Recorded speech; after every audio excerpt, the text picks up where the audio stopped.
My name's Tom Johnston. I'm one of the business development managers at Amazon Web Services. Thank you for coming this morning to CPN211, Reducing Costs and Maximizing Efficiency. How many people here would like to pay less for AWS? Okay, thank you. Thank you for coming. Our goal this morning is to give you a framework to think about controlling your costs and maximizing your efficiency. Two customer examples of folks who have done real live things that have resulted in real cost and efficiency benefits. And in between those two customers, some tips and tricks of actual things you can do. My hope is, even if those particular tips and tricks don't work for you, the framework will help. I'll be around to take questions afterwards. This is a very important topic for us. We want everyone here to get the most value for their dollar or their yen or their euro. I want to briefly introduce my co-presenters, Sean-Simpson from Stitcher, Kingsley Wood, also from AWS, and Ashay from vServe Mobi. So I'm going to talk about a framework. And there's really 5 fundamentals in this framework. And I'm going to use some cultural references, and I hope you'll go along with me on these. The first is have explicit objectives. In other words, know what you want. You've all heard the Rolling Stones song, "You Can't Always Get What You Want." Everyone remember that song? Opens with the London Bach Choir. If you don't know what you want, it's hard to get it.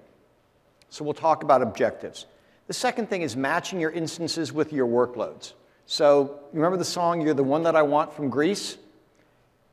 Again, know what you want and identify it. Now, Karate Kid. Everyone remember the Karate Kid? Wax on, wax off, right? Daniel-san, wax on, wax off. Okay. Scale up, scale down. Scaling up is wonderful, and AWS makes it very, very easy to scale up. But if you want to maximize efficiency and reduce your costs, you have to scale down as well. We'll talk about that. And then be a savvy shopper. Match your purchasing with your utilization. We'll talk about that. And finally, who's the boss? Governance matters. If you want to control your costs, think about your governance as well. So let's take a look at each of these topics. AWS lets you decide what you care about. You can care about capacity, about costs, about continuity of service, about delivery, and about flexibility and more things. These are all important. We actually let you maximize for multiples of these, and you'll hear about this from Sean. But you have to decide what's important to you, or you're not going to get it. So my first piece of advice is write down what you want. You're here because cost matters. I'm guessing something else matters as well. Continuity of services, flexibility, delivery, time, things like that. But write them down and have a list. And make sure that you check back every month or every quarter and say, how am I doing against those objectives? We give you some tools to do those as well. Now, let's talk about making sure you have the right instance to match your workload.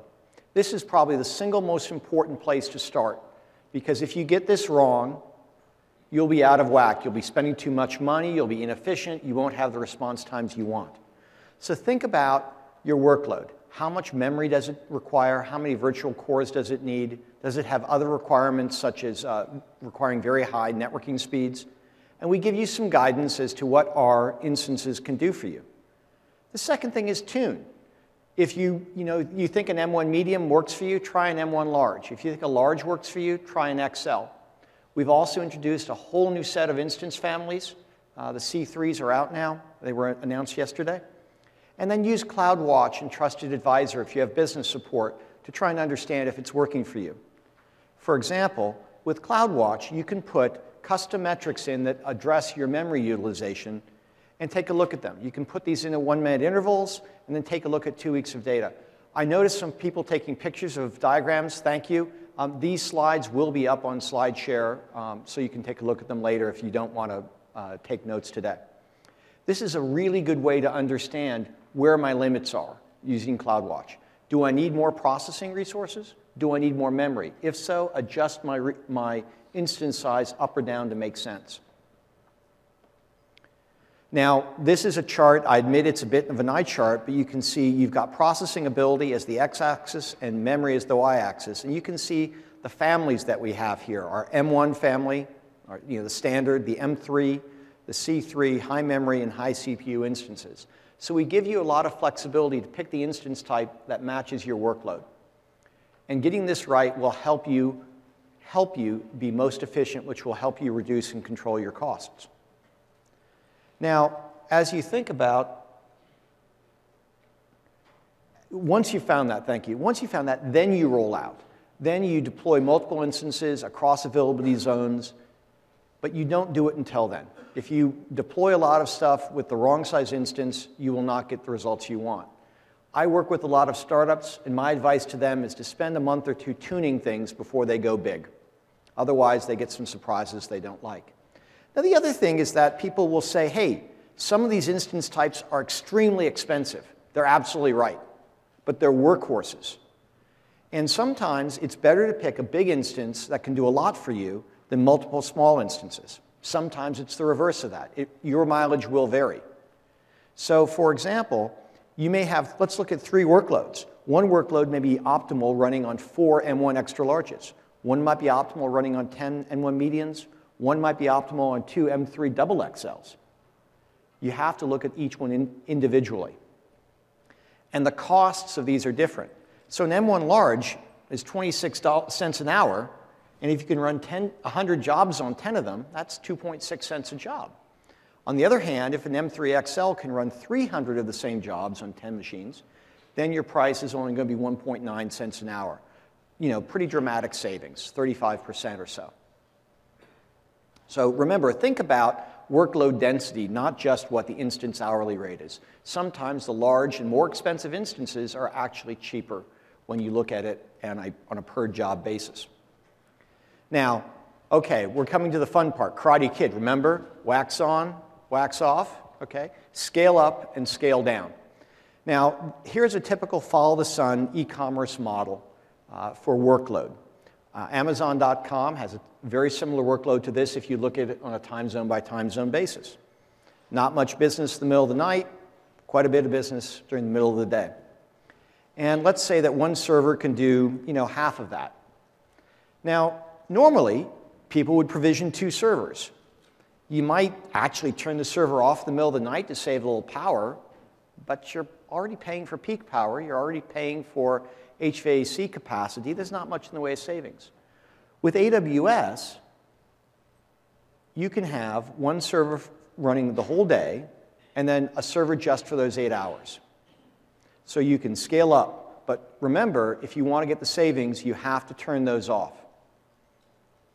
Kingsley's going to talk about this more in a few minutes, but you can get real benefits here by turning resources off when you don't need them. And responding to variable workloads is a great way to save some money. Another example would be an end-of-the-month process. So you need to close your books, you need to run an HR process, you need to run an accounting process or a tax process. Maybe during steady state, you need one server the whole month. And then at the end of the month, you have a huge load. By having one server all the time and then scaling up, adding 5 more servers and turning them off when you don't need them, you can get 75% savings. So using our ability to scale up and scale down is a great way to control your costs. But remember, you have to turn instances off when you're not using them. Kingsley will also talk about a way to identify instances that aren't being used and creating some rules that will automatically turn them off if they're not needed. Now, our cultural reference for the next part is savvy shoppers. So what does a savvy shopper do on AWS? They match their purchasing with their utilization. There are 3 ways to buy AWS resources that most customers will use. The first is an on-demand instance. This is pay-as-you-go for compute power. It's fairly cheap, it's very flexible, there's no upfront commitment, and no long-term contract. You can turn it off at any time and you stop paying for it. Use this for a spiky workload, an unpredictable workload, app development, or testing. It's also the most expensive way to purchase. Now, on the other hand, there's a reserved instance. Once you know what your instance type is, once you know what your workload is, and you're pretty confident that things aren't going to change for a while, please look at purchasing a reserved instance. You can get dramatic savings. We'll walk through those in a second. They also help that your compute capacity is there when you need it. Use these for steady state, predictable usage. Now, there's three types of reserved instances. There's heavy utilization RIs. This is up to 58% savings. Use them whenever you know the server is going to be running 7/24, or in fact, 80% of the time or more. They have the lowest hourly charge, and they do have an upfront fee. We also have medium utilization RIs, and these can provide up to 49% savings. This is what you use when your utilization is between 41 and 79%. Use them for web apps, heavy processing tasks, anything running much of the time. Finally, there's a light utilization RI. This can provide you roughly a third savings, and use these when your utilization is between 15 and 40%. Disaster recovery, a weekly or monthly reporting. That monthly reporting example I showed you is a great one, or Elastic MapReduce. With both the light and the medium RIs, you will save money by shutting them off when you're not using them. You can really reduce your bill substantially by doing this. So this was our Savvy Shopper example. You can see this chart, it's a bit of an eye chart, but if you look at the lowest point on the intersection, or the union of the lines rather, that's the cost savings you can achieve. So this white line, that's taking the lowest point in each of the curves. That's what your cost curve can like. If you know what instances you need, you know what workloads and utilizations you have, and you're willing to put some money up front. So you can obviously achieve substantial savings by using reserved instances. Now, how might you use these in that follow the sun model we showed earlier? Here is a graph showing how many servers might be needed as the y-axis, and on the x-axis, hours of the day. And in this model, the customer needs 2 servers on at all times. They would base load those with heavy utilization RIs. They then have 4 additional servers that would be needed roughly 2/3 of the time. And they load those with medium utilization RIs. They then have 4 more servers needed roughly 1/3 of the time, use lights, and then a few extra servers that they fill with on-demand. This is a much cheaper way to purchase from AWS than buying 13 servers on demand and leaving them running. So here we see both a scale up and scale down scenario, and we see a Savvy Shopper. Now, Kingsley's going to talk about Spot, as will Ashay. This is a way to bid on unused EC2 capacity. It's often the absolute cheapest way to do it. It lets you really achieve 90% cost savings in some cases, but you need to be comfortable with the fact the job may just go away at any point. Now, governance matters. I don't like people telling me what to do. At the same time, if you want to save money, sometimes you have to. And so this goes back to, what do you want? If you really want to control costs and not get a surprise, put some controls in place. Put some good hygiene in place. And maybe not everyone in your organization can create and launch an instance. Also, are you checking that only needed instances are running? Do you have specific policies in place that say, our dev workloads, our dev machines will be turned off over the weekend unless someone explicitly says, I need them? Or we'll add a script to a test server that, once the test script is run, that server will gracefully shut itself, not terminate itself, but stop itself for the weekend. We have specific tools like identity and access management that will help you have these policies. But again, think about what's important to you and say, do I need these policies to control my costs? It's part of a good framework that you should have. Now, let's go back to our checklist. Have you identified your goals? Do you understand your workload? Have you matched your instances to your workload? Do you scale up and scale down with demand? You can use auto-scaling. You can use your own scaling approach. Have you aligned your purchasing methods and utilization? Do you have governance that's appropriate to those goals? And also understand that when you change your goals, and you probably will, and when you change your workload, that you'll need to change how you use AWS if you want to optimize your costs. So thank you for listening to the first part of this. I have a brief introduction to Stitcher, which is the company that Sean-Simpson is with. Give me 1 minute to bring that up.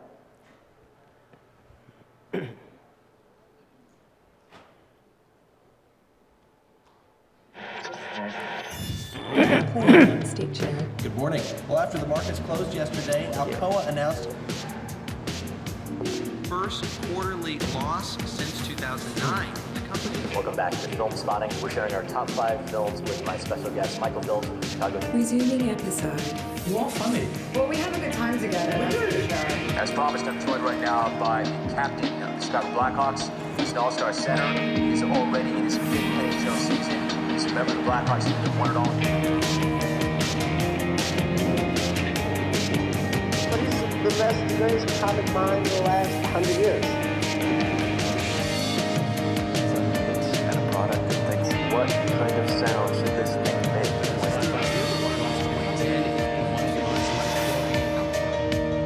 You're listening to Stitcher.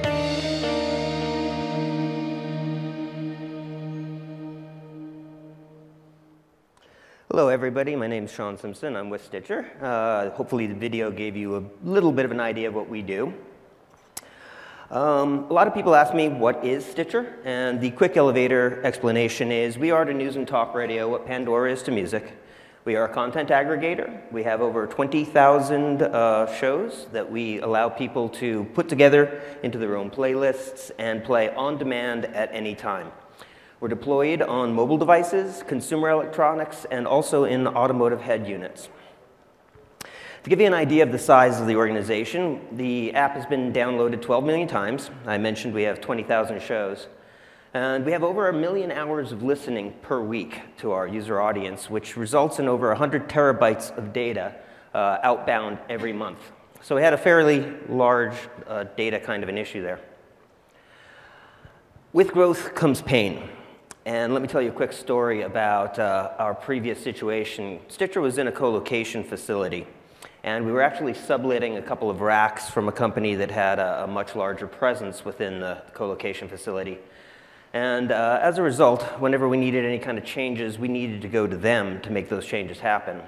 Well, with our growth came a lot of requests for change, and eventually our provider turned to us and said, well, we're really not going to be in this business anymore. Will you please leave? So we were given about 3 months to change our situation, and we had experienced a lot of different pains with the way that we were growing already, and so we needed to reassess what we were doing. And one of the things that we noticed right off the bat was our database situation. We were using something called DRBD. Is anybody in here familiar with DRBD? Aha, we do have a couple, all right.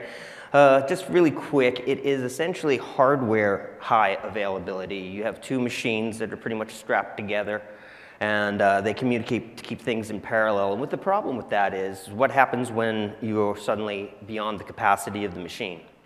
It's not very simple to just add more power to an individual circumstance of an instance, or you have to go and buy even bigger, better hardware to do the problem.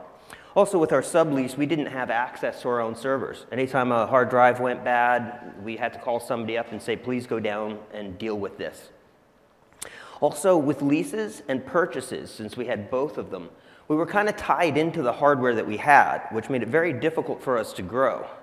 So basically, our growth was inhibited by human, server, and vendor resources. So what did we think about? We thought about taking the machines that we had and moving them into a new co-location facility and buying some new machines. We considered moving to the cloud, although there was some skepticism amongst everybody at the beginning of that. And then we also discussed some hybrid solutions. In the end, we chose Amazon, and we did so for several reasons. First was familiarity. Many of you have probably already used some Amazon resources, such as S3 or maybe some EC2 instances to do various things for your organization. That's a great way to get introduced to the possibilities. But we'd also been using the simple queue service, and as we were using each of these things, we realized, well, you know, the interfaces are pretty easy. We understand how it works. We understand where all the documentation is. So the familiarity made it very easy for us to move into the organization. But the big point was flexibility and scalability. Our ability to adjust the resources in our production environment to match whatever the demand was very key to us. We also wanted the ability to create more than just our production environment. We wanted to create test environments where we could do load testing to see what the effects of new changes in our services would be. But we also wanted to design the servers exactly the way we wanted to. For instance, we use a continuant tungsten database cluster now, and we didn't want to be locked into any other particular type of database. We wanted our choices in the software that we implemented. We also wanted to save money. Everyone wants to save money. And we like the fact that the cost in AWS matches your usage. We also got a lot of bandwidth savings when we moved to CloudFront because the data transfer between S3 and the edge servers in CloudFront is considerably less expensive. Amazon does a really great job of keeping your prices low when you want to use their other services. We also like the fact that there were a lot of resources to assist us in the optimization. Amazon's got a lot of great partners that give you a lot of analytic capability into what's going on in your servers.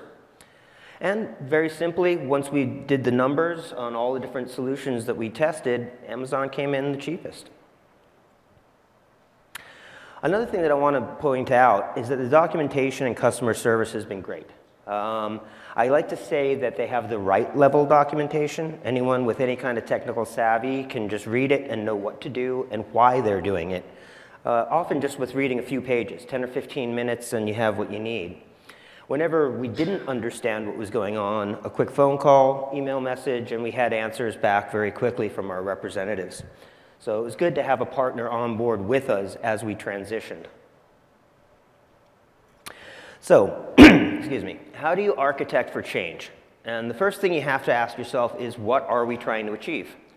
It sounds like a very simple question, but it's also a little bit more complex. For us, we wanted to increase not only our scalability and flexibility, but our security as well. So we had to decide, how are we going to architect the systems for greater security? And I'll tell you how we did that in a little bit. Consider industry best practices, but don't just blindly follow everything that you read in documentation. You really have to consider your own circumstances to see what it is that'll work best for you. I put in here, know yourself and know your systems. Know how your systems behave, because that's going to really help you to design a better system for it. But know your own limitations as well. Do you have enough sysadmins to sit and monitor this kind of stuff?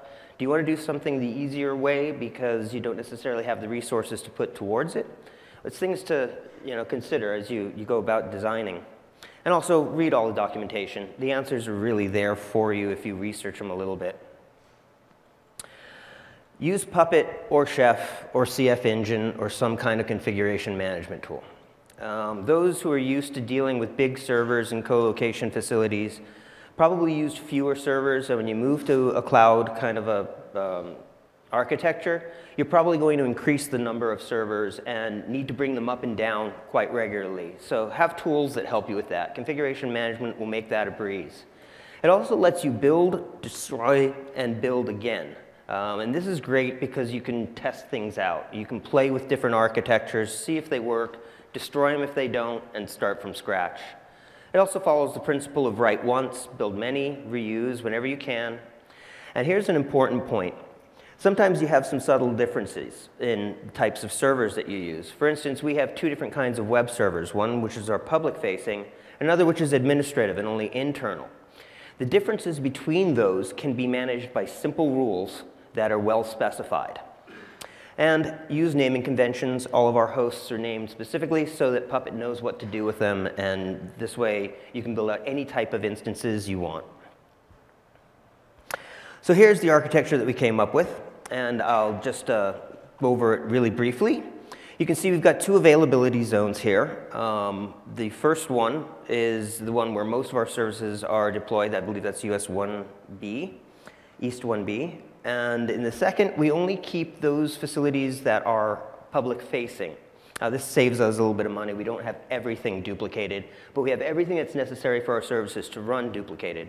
And we actually have something that's not on this slide. Our private database cluster is also split across the AZs so that we can continue to do analytics work in the background. We have this cut up into multiple subnets. The very first is a reverse proxy and static assets cache that does some load balancing towards our app layer. This is behind the ELB so that we have a finer grained control over the way that we do load balancing. The second layer, as I mentioned, is a web applications layer. Then comes a memcache layer between that and our public database cluster. Behind that, we have a private database cluster that's replicated off of it for doing all of our analytics and ad hoc metrics. And then we have a couple of processing servers, which we use to process our feeds and images and things like that, which end up getting pushed up to S3. We also have our management cluster, which consists of a repo for our Puppet and code bases, As I mentioned, the management web servers. And what else do we have in there? Irrelevant. So, looks good. What does it provide for us? Well, we get high availability by keeping all of our public-facing stuff in 2 availability zones. We get scalability because in our subnets, we have the ability to grow horizontally each way. We've enhanced our security because between the subnets, the instances can only speak to each other through a very, very specific manner. In other words, anyone coming into the public-facing servers cannot access the databases. Only the web servers have the ability to attach to the databases, so it gives us a narrower pipe that we can monitor a lot closer. We also get greatly improved performance by making the machines match the job that they're intending to do. And we achieve cost effectiveness as well by having exactly the right amount of computing power where we need it. So let's take a look at some of the results. Prior to us moving to Amazon, we used to have a problem with our database, and that is if we were hitting 225 simultaneous connections per second for a period of longer than 3 or 4 seconds, we pegged our database.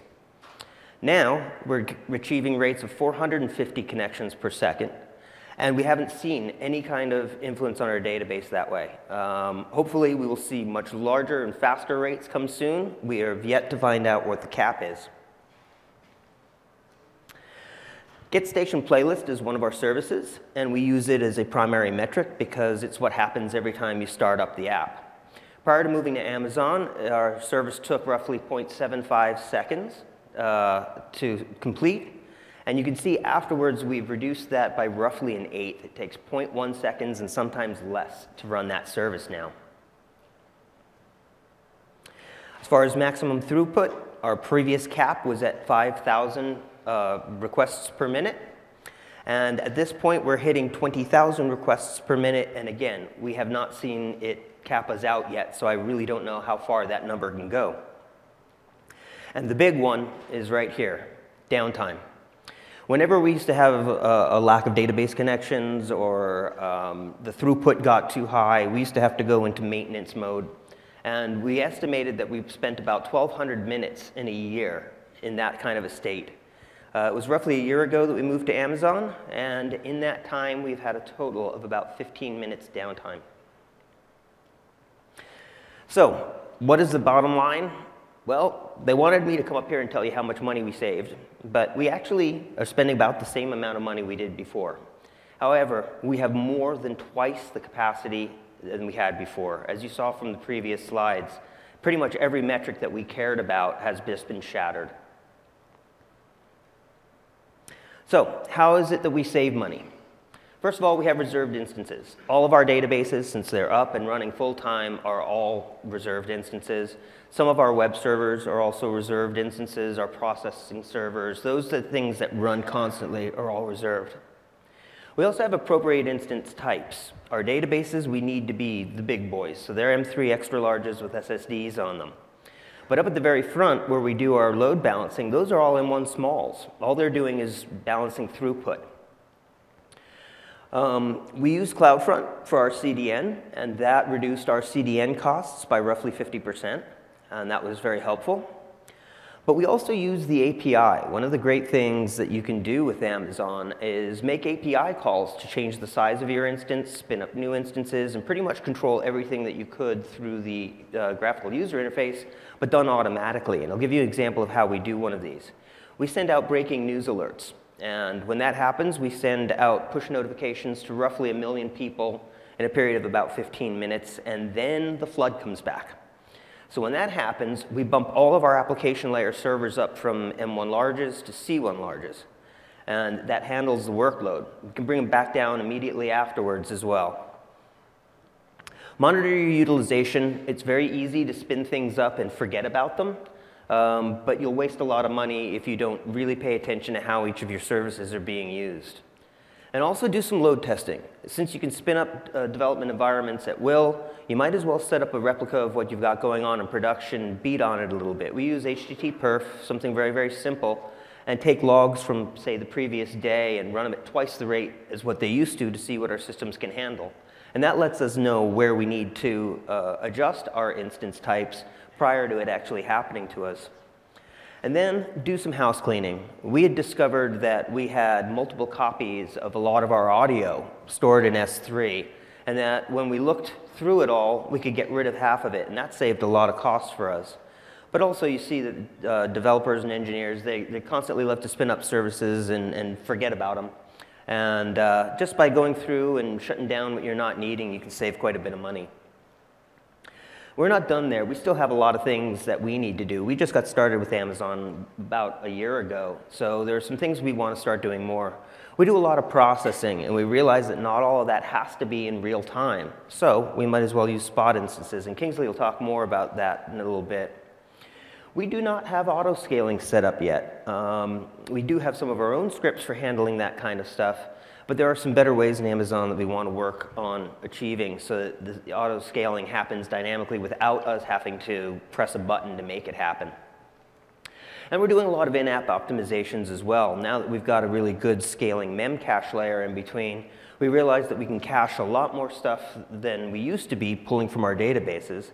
So we may be able to reduce the size of our databases, which is where our major cost is, as a result of just tuning our applications to use other resources at the same time. And then continue to do instance type tuning. And what I mean by that is, at the moment we have M1 larges for our web applications layer, but in a test environment, let's try a different type of instance, and let's see how it performs. Maybe we can get it by with fewer larger instances or more smaller ones. Find out what works best for your particular application. And some parting advice. When you're going to move to the cloud, architect for 10x. Always assume success, that you are going to succeed, that you're going to grow, and that you're going to have the same kind of pains we had while we were still in a co-location facility. If you design for that from the beginning, it'll save you a lot of time and money in the long run. Also, take the time to get it right the first time, or at least close enough. One of the nice things about being in the cloud is that it enables you some flexibility. If the way you launched isn't perfect, you can change it. But the closer you get to begin with, the less time you're going to be spending trying to adjust and modify and save yourself that money. And also, don't plan on building this once and leaving it. It's going to be a continuous evolution as your app changes, as your user base changes. Your systems are going to need to change as well. And Amazon also announces every couple of months new instance types, etc., that might fit better for you and help. So pay attention to that and keep planning as part of your regular daily work. That's it for me. I'll be available for questions later, and I'm going to turn this over to Kingsley now. Thank you. Thanks, Sean. Thanks, Sean. Really great story. So I'm going to focus now a little bit more on some of the cost optimization techniques and tips and tricks that you might be able to put into place right away. Some of the considerations I'm going to throw out there are things like offloading, using utilization in slightly different ways, taking advantage of our managed services, and so on. So let's dive right in with things that you can actually take advantage of. One of the most fundamental things that you want to do at any one time is reduce your footprint of your capacity, of your instances, as well as your database to an absolute minimum. And by doing that, you're going to reduce your costs, obviously, but you can actually improve your performance and your user experience at the same time. Good example of this is just removing all of your static assets. That's the JPEGs, the CSS files. It sounds really obvious, but so many customers are serving these components of their web service or their application continuously from their web server. So their web servers are unnecessarily having to work really hard just to get all that content out there. So create a bucket in S3. Make sure that all the assets, the static assets, are loaded into that bucket, and then serve them out of CloudFront. So what does that do? That means that the edge locations are working for you. We now have 46 around the world. So if your users are anywhere else than close to right next to your region, they can actually take that content much faster. That's the last mile effect. And by doing that, you can actually reduce the number of instances in your main servers that you're requiring. So there's a big cost saving there. A great example of this is a customer of ours in Singapore. It's called Perks. It's a loyalty-based app that you walk around with. And as you go around during the day, it tells you close to where you are which restaurants or which food outlets are within a grabbing distance. Now, we all know that the logo for Subway hasn't changed in 15 years. So why would you get your web server to serve that same logo several thousand times a day? It's completely unnecessary. So these are what we call static calls. Those are the static contents that once you've put them in the edge, Every time the application runs, it can just pull it from the edge without having to go all the way back to your web servers. In addition, what this app does is it tells you, oh, I'm near a particular subway, and on this Thursday, there's a special on a tuna sub. So that particular call is dynamic and specific to the user's location and that day and time and that restaurant. But that call might be made 400 times as a lot of users pass that same subway on that same day.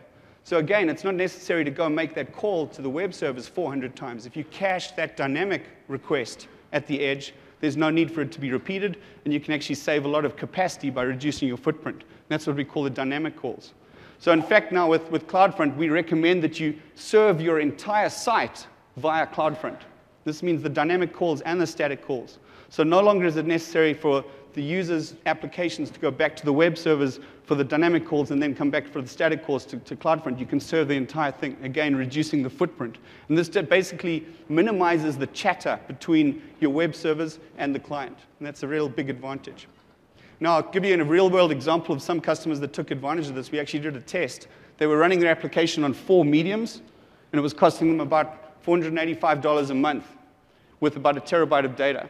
As soon as they optimized by moving those static assets over to the CloudFront and S3, they were able to reduce it down to 1 medium instance. Again, serving the same number of customers, but at vastly reduced cost. And of course, there might have been an incremental minimal cost of CloudFront requests for $1.98. But the benefits of this and the cost are pretty obvious. 57% costs lowering, but 6 times the performance. So the user actually improved. A great thing that you take advantage of here is as we add edge locations around the world, users of yours that are in countries that are served by those new edges are suddenly able to take advantage of this. The day we switched on our new Korean POP in Seoul, all the users there that were on AWS, all the applications that were running AWS, reported a 10x improvement in their performance. But no changes had to be made by the developers. So another example, a customer of ours in Singapore tweeted about this. They were actually measuring the bandwidth coming out of their web servers prior to doing this asset switchover. As soon as they moved the assets, they had an 80% reduction. You can imagine what that means for their servers now. They can reduce them tremendously. This is all in the front layer, but what about the database layer? Between the web servers and pulling out of the database, there's often an opportunity to optimize and get rid of repeated calls. Again, you want to reduce the chatter, which reduces the amount of capacity you need on the database side. We've had some customers claim as much as 90% reduction in the amount of traffic between the web server layer and the database layer, just by implementing something like Elastic Cache. And of course, this translates to immediately being able to reduce the size of your database from a double extra large down to a large or something. And if you run that over a period of a year, you can imagine huge cost savings in that as well. Tom talked about an example where at the end of the month, you might have a particular 2 or 3 day period where there's an intense load on your database. Instead of ramping up your database or keeping it running at a very high level throughout the month, consider using read replicas. You can spin these up a day or 2 before you know that the load is coming, so that when the demand comes with additional web servers and additional requests, the read replicas can offload a lot of that traffic. And that means that your continual running state, your steady state database throughout the month doesn't have to be quite as big. And this can save you tremendous amounts of money if you look at the size of databases that a lot of customers are running now. So to summarize, these are the offloading tips. Just pull everything off that you can, anything static, right down to static pre-generated HTML files that you could serve directly out of S3. We've had some customers who've realized enough of their content is static that they can put the entire website in S3 and serve it without any web servers whatsoever. So talk about reducing costs. If you can get your web server costs down to 0, that's pretty effective. And then take advantage of read replicas and so on for known spiky loads, known times when you're doing that. Tom talked a little bit about covering a particular workload over a particular period of time. If we look at something that you have the most control of, it's really the utilization in terms of granularity. And we encourage you to think more often about more small instances than fewer large instances. Let me show you an example of this. If you're covering a workload that needs to be handled and you're using all large instances, in this particular case, you might be using 29 large instances over that period of time, and it costs you $9.28 for a day's work or something. If you can see how often those utilization factors are actually over what you need. In other words, are the instances working too slow? is the CPU utilization way lower than it needs to be, you can actually replace those large instances with a whole bunch of small instances. Now, it might look like you have more of them, but they're actually a lot less expensive for each block that's running. So the CPU utilization of each one of those blocks is actually running higher. You're working the machines harder, but the amount of work delivered in total, in aggregate, is actually the same, but the price tremendously lower. So think about granularity. Are you able to scale up and scale down, wax on, wax off, in much more detail, much more granularity to actually more accurately or closely follow the curve of your performance? Now, we've implemented a whole bunch of techniques for you to do this programmatically. If you're using CloudWatch, great. If you're not, you should really take advantage of this. We are exporting those metrics where you can take advantage and set up thresholds to take actions on them. Just inside the user interface, you can try this out this afternoon. Go back and have a look at the CPU utilization and say, for instance, when it gets below 5% for a particular period of time, I want you to do one of two things, or both of them. Send me a notification, tell me, hey, this machine's running idle. But more importantly, take an action. Stop the instance. It doesn't terminate it. It's just putting it to sleep. Everyone buys a laptop, and when you walk away from it for 30 minutes, it goes to sleep, doesn't it? So why don't you do that with your EC2 instances as well? This is probably the single most wasteful factor of all of our customers. They start the machines, and they leave them running. Why? You're just wasting money. It's like leaving the lights on. I often tell customers when I go and talk to them, you get in the shower in the morning, you shower for 5 minutes, and you get out of the shower and go to work. No one leaves the shower running all day. But that's exactly what's happening if you don't shut these machines down. So if you can take advantage of that, when it comes to the weekend, when it comes to the evenings, those dev test environments, there's no need to leave them running. Just shut them down. And you can programmatically make it happen with CloudWatch. Now, I'm going to show you a pretty creative solution that one of our customers came up with to actually handle the auto-scaling in a rather manual but automated as well fashion. And I'll explain how it works. They've got this application called it's Book. It's one of the providers that generates these iPod and iPad and iPhone apps that reads news. So it sends out to its subscribers a whole bunch of news alerts. Now, those news alerts come sporadically, maybe one every few days.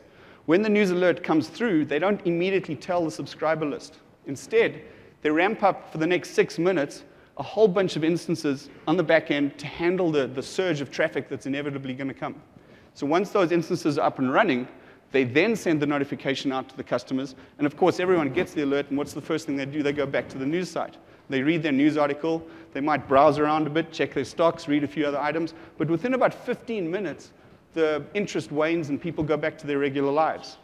But before that hour is up, the instances are no longer required, so we can actually scale them down automatically and save the customer from having to run them past that hour. So it's a very creative solution to actually reduce that capacity back down to the normal steady state so that customers can carry on with what they're doing. And if there's no news alert for the next 4 or 5 days, they're running at that absolute minimal level. Very efficient, clever way of taking advantage of that. Now, throughout this event, you'll hear about a lot of components that Amazon Web Services makes available. These are building blocks. These building blocks can, of course, be used by themselves and also in conjunction to build very complex systems. But we've taken the time to listen to our customers and make sure that we know which times you're actually duplicating a lot of effort in sewing together all of these components. And in that way, we've created a whole bunch of services that are both reliable, fault-tolerant, but also making sure that you don't have to go through the headache. And we're trying to eliminate a lot of the pain points that it takes to actually sew together all these components to make what we call managed services.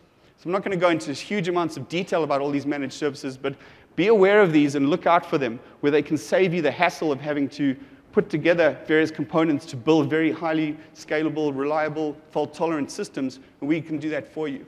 A great example of this is something like a load balancer. If you use our elastic load balancer for 2.8 cents an hour, you're getting a system, not a single box, but a system that can scale out, handle a whole bunch of traffic, spread your traffic across a bunch of availability zones. For you to duplicate this at an absolute minimum would require you to start up one instance at 8 cents an hour, put in the software, handle it, and it's only going to focus on one particular availability zone with a single point of failure.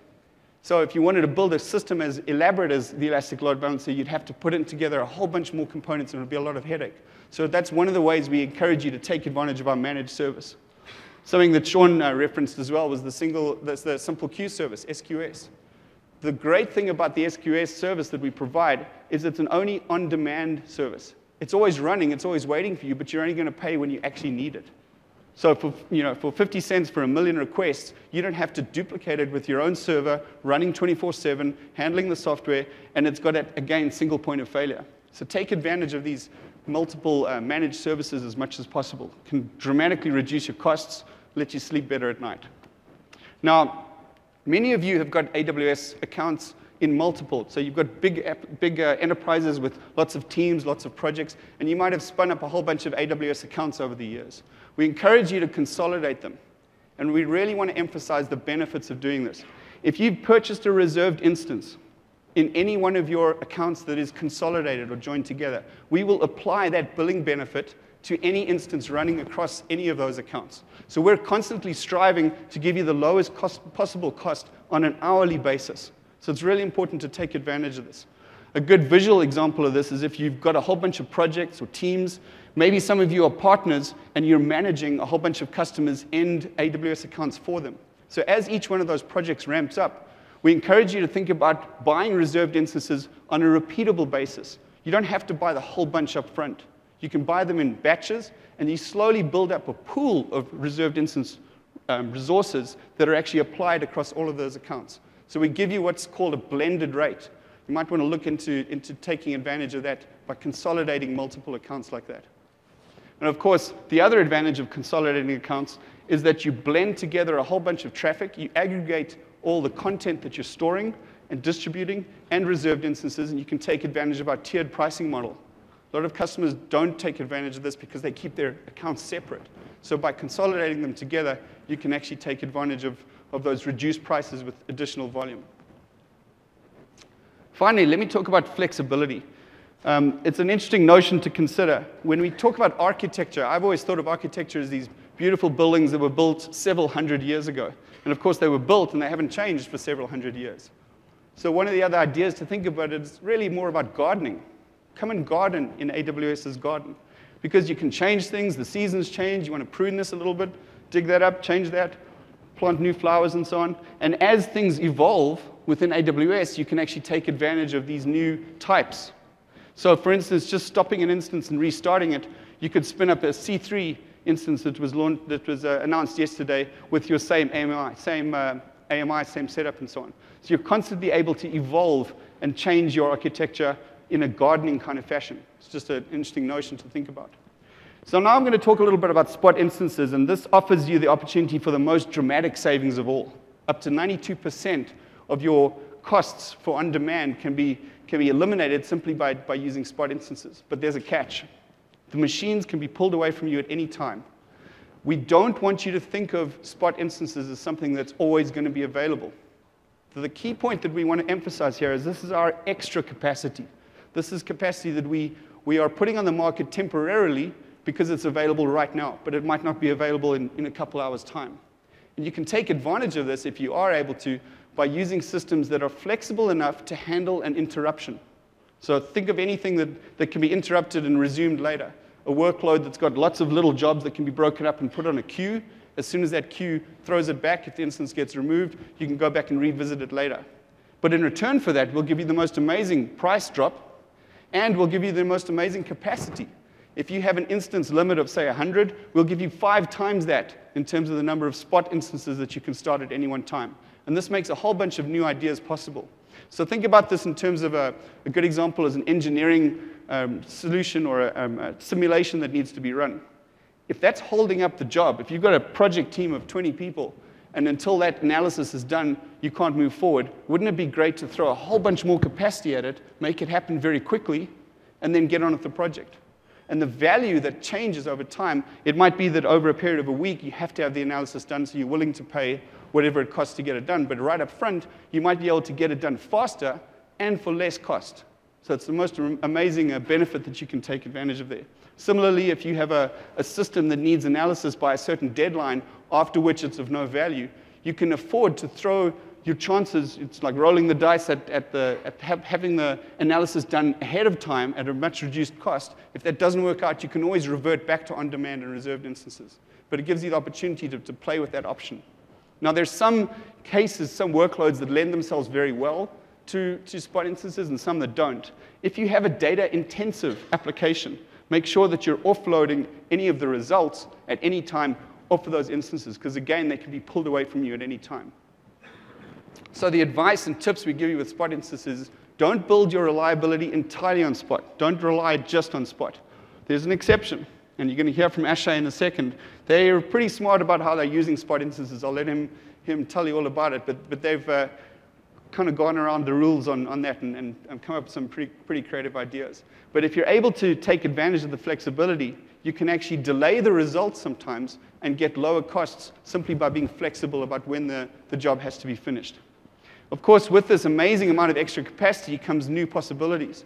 There's a great example of a customer that they're called Lucky Oyster. They're a recommendation engine, and they had an idea on how to analyze some websites for a new kind of search engine. So they use something called the Common Crawl. I don't know if you're familiar with it. It's an archive that's available on S3, 3.4 billion websites that you can go and mine. But to mine those 3.4 billion websites, they had this idea of how to run it. They came up with the idea. They wrote a few scripts, spun it up in Spot instances, and they were able to generate a terabyte of data and actually 400 million entities in this huge index using this experimental concept. The best part about it is they did it for $100 in 14 hours, which is remarkable.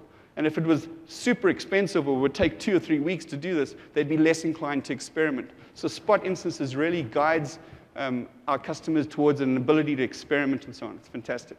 So with that, I'll hand over to Ashay, and he'll tell you a little bit more about how they're using their AWS to achieve great things. Thanks, Ashay.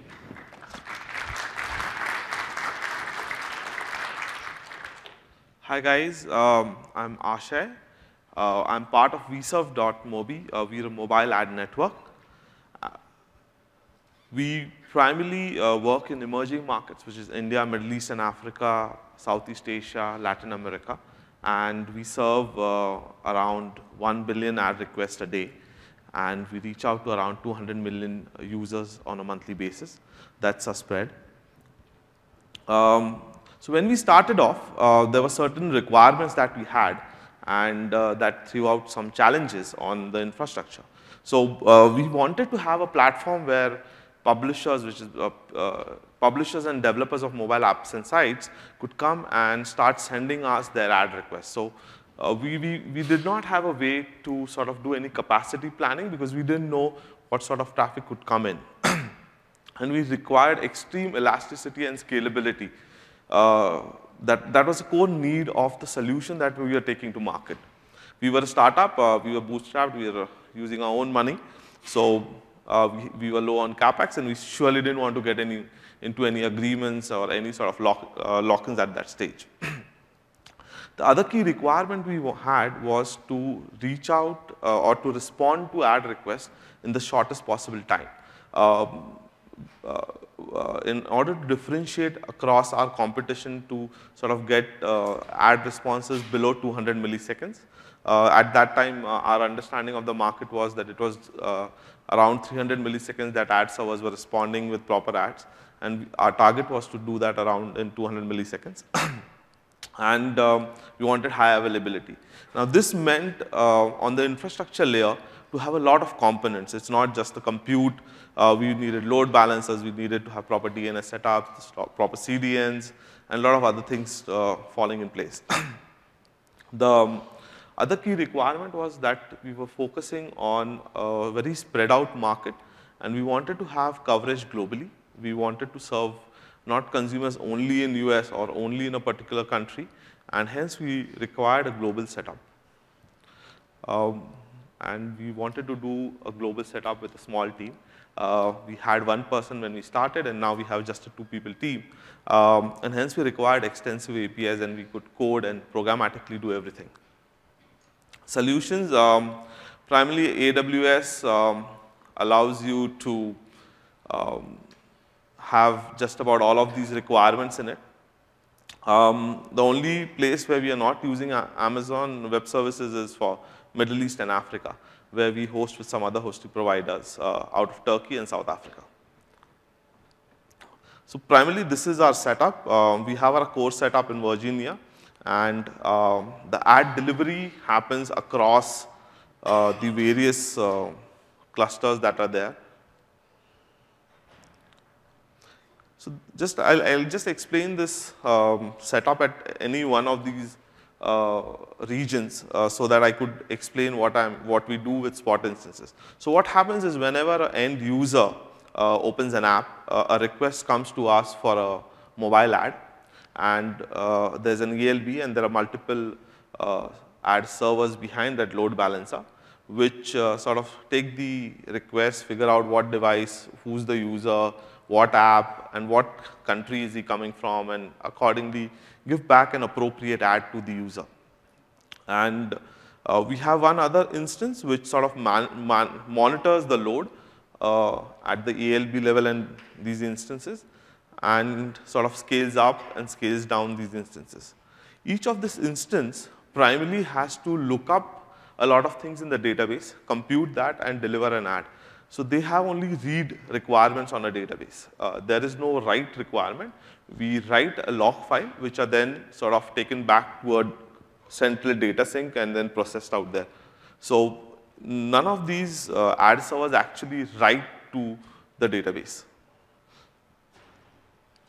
So when we started off, we were up and running and things were working great. AWS was pretty cost effective. We were able to do, so we compute our cost of, to serve 1,000 ad requests, what is it that is costing us. So it was costing us around 0.55 cents for 1,000 ad requests, and we were pretty okay. It fitted well into our Excel sheet of our business model. So it was fine, but we were greedy. We wanted to come down, and we wanted to come to a level of 0.3 cents. So that's the target we took. So saving money meant we had more money to do marketing and some other stuff. And we took some architectural decisions which were quite different to what was advised to us at that time. We used spot instances in production extensively. 90% of our instances are spot instances, and we use anywhere between 400 to 1,000 instances at a time to do ad serving. And it sounds risky, but if you architect your system well, luckily we had some core architectural requirements that fit well into such a model, and we're quite safe, we're doing well. So I'll explain what we do. So what we did, so first thing is you have to find the right instance type. We struggled with it for a while, and it has significant cost implications to not have the right instance type. Use CloudWatch, see how much of CPU usage is happening, how much of memory usage is happening, and it's quite simple to do a little load testing and come up with the right instance. The second thing that we did was we designed our servers to be self-sufficient and perishable. Each of our ad server has a local database, has a local cache, and is self-sufficient. It is not tiered. It is, so scaling, primarily, there are not different layers which need to be scaled. Each ad delivery box is self-sufficient. It has an EBS volume attached to it on which we write the log. So even if the server goes away, the EBS volume is available and the logs are available. So the business logic and databases are on the same server. Transaction logs are written to EBS. We are able to, after we launch a server, we are able to get the database onto it, get it fully set up, and put it behind a load balancer in 3 to 4 minutes. That was, at the time, we were doing 10 to 12 minutes in order to get everything there. So we've optimized a lot of things to ensure that we are able to get more instances up within a 3 to 4, max 5 minutes there. And then the instance which manages the load and checks the load, what it does is as and when any spot instance gets taken away, it will go ahead, mount the EBS that was mounted with it, and pull out the log files and process it. So we would not wait till we get a new instance, attach this EBS and sort of get it behind load balancer.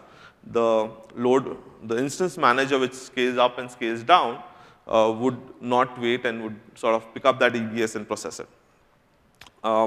We built a custom scaling solution. At that time, Amazon Web Services did not have a scaling solution that uses Spot. It does now, but still we have certain things which we do differently, and we couldn't use that solution. So we add remove instances by checking the present traffic, and we do some predictive analysis of how the traffic is going to move based on historical data. We also keep checking the trending of the spot prices, how the spot prices are moving, and to get an understanding of whether the spot price is going to shoot up and our servers are going to be taken away, if that's going to happen. In that case, we track spot prices and we shift to on demand. So,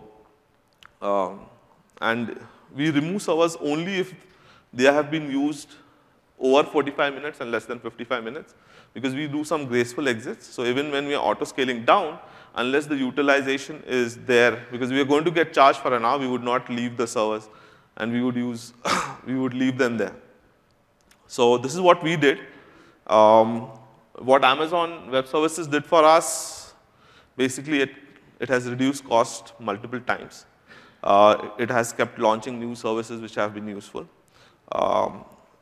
Some of the things that they do allow pre-warming of load balancers and AMI movement across regions now has reduced our operational cost significantly. The last thing which they recently released, where you are now able to have instances across availability zones properly load balanced, allows us now to sort of look at multiple zones, see the price trending across zones, and actually keep shifting servers across zones quite well. We were not able to use the default ELB across multiple availability zones because it did DNS-based load balancing, not actual load balancing. So that was not usable by us. But we right now, the last point which they have done, we are right now writing that layer where now a much bigger pool of instances is available to play for the spot pricing. So thank you, and I'll let Kingsley sort of wrap it up for you. Thank you. Story. So this is one of those things where I can say, go try this at home. Go try it yourself. In terms of just key takeaways, we just wanted to make you aware that we're changing things all the time, and you should change your architecture as well. So keep gardening, reevaluate, revisit, reinvent, all those kind of ideas. Just keep taking advantage and keep evolving along with Amazon Web Services. Please take advantage of our managed services to reduce your cost and save your headaches, CloudWatch and so on. Keep up to date, things like more recently our reserved instance modifications. And if any of you are not on premium support yet, we highly encourage you to do so. This gives you what we call a trusted advisor report. And every month we'll basically send you notifications of instances you've left running, ELBs you've left unattained or unattached and so on, ways to save money. And one of the best pieces of advice I've been giving everyone is read our blog. Jeff Barr writes a phenomenally valuable and useful blog. You can check it out here. That should be your first thing to read every day. It's got a lot of tips, a lot of ideas. So with that, thank you very much for your attendance. I hope this is beneficial and you can reduce costs in the future. Thank you very much.